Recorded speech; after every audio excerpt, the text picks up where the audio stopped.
ఆ రోజే కనుక 2024లో మీరు తెలుగుదేశం వెళ్ళకుండా ఉంటే చాలా బాగుండేదని నేను నా చెవులు ఊదర కొట్టేస్తున్నాను. నేను దానికి కారణం చెప్తా. అంటే నేను చాలా ఆలోచించి తీసుకున్న నిర్ణయం. 2019లో వెళ్ళాం. వాటన్నిటితో పాటు నాకు ఆ రోజు చాయిస్ ఉండింది ఒంటరికి వెళ్ళడానికి. ఎందుకంటే దానికి ముందే మనం మచిలీపట్నం చేసాం, 10 లక్షల మంది వచ్చారు జనం. ఒక కష్టపడి పని ఆయనతో నాకు ఆయన కొన్ని అంశాల్లో నేను కొన్ని విభేదించి ఉండొచ్చు.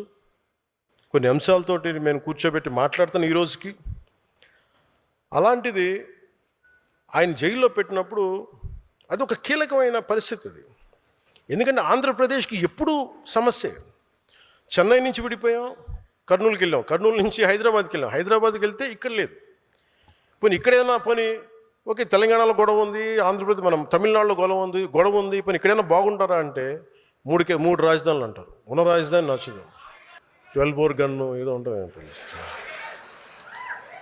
ఇవన్నీ అంటే నేను అనేది ఆంధ్రప్రదేశ్కి ఎప్పుడూ ఒక ఏకత్వం లేదు. అలాంటిది నేనేం చేశాను, నిర్ణయం తీసుకోవాలంటే నేను స్వార్థంగా వెళ్ళిపోయి ఉండొచ్చు. నాకు చాయిస్ ఉండింది ఆ రోజున. ఆయన కలిసినప్పుడు నేను జైలు నుంచి బయటకు చేంజ్ చెప్పి ఉండొచ్చు, బయటికి రావాలని నేను కోరుకుంటున్నాను, వారికి మా మద్దతు ఉంటుందని చెప్పి నేను ఇండివిజువల్గా వెళ్ళిపోయి ఉండొచ్చు. కానీ నాకు మనసుకు అలా అనిపించలే.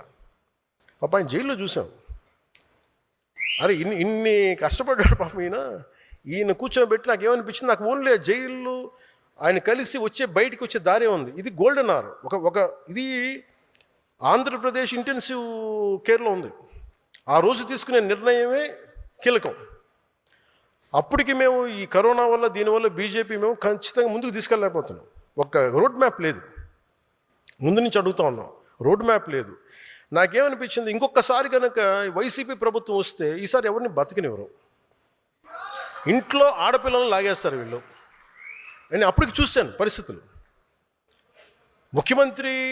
మాజీ ముఖ్యమంత్రి భార్యనే వీళ్ళు ఇలా తిడుతున్నప్పుడు, సతీమణి ఇలా తిడుతున్నప్పుడు, నా ఇంటి మీద ఇలా మాట్లాడుతున్నప్పుడు, పదవులు వీటన్నిటికంటే కూడా రాష్ట్ర సుస్థిరత, 5 కోట్ల మంది ప్రజల సుస్థిరతకి నేను ఓటేశాను.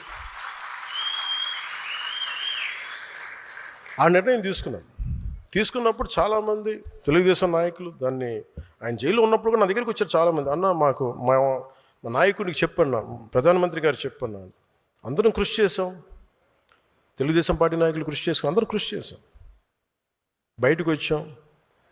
కనీవిని ఎరుగని మెజారిటీలతో ప్రభుత్వం వచ్చింది.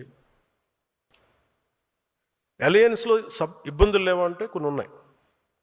కాదు, అది మెజారిటీ పెద్ద సమస్యలు కాదు కానీ ఉన్నాయి. నేను అర్థం చేసుకోగలను. అదంతేగాని అది మీరు నాకు తెలియదు అని మటుకు అనుకోకండి. నాకు తెలుసు మెజారిటీ బాగానే ఉంది, కానీ అక్కడక్కడ కొంచెం సమస్యలు ఉన్నాయి. ఆ సమస్యల్ని మేము ఒక కమిటీ చూసుకుంటుంది. ఆ కమిటీ కూడా నిర్ణయించుకోలేకపోతే ఎట్టి పరిస్థితుల్లో కూడా మీ ఆత్మగౌరవాన్ని తాకట్టు పెట్టే పని అయితే నేను చేయను. ఎందుకంటే నేను మాట ఇచ్చాను, ప్రజల తాలూకు సుస్థిరత నిలబెడతానని.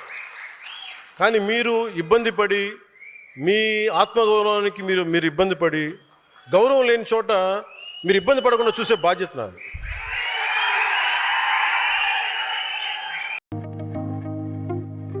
స్వచ్ఛంగా, సహజంగా, పోషకాలు నిండిన SRK డైరీ పాలు మరియు పాల పదార్థాలని ఎంచుకుందాం.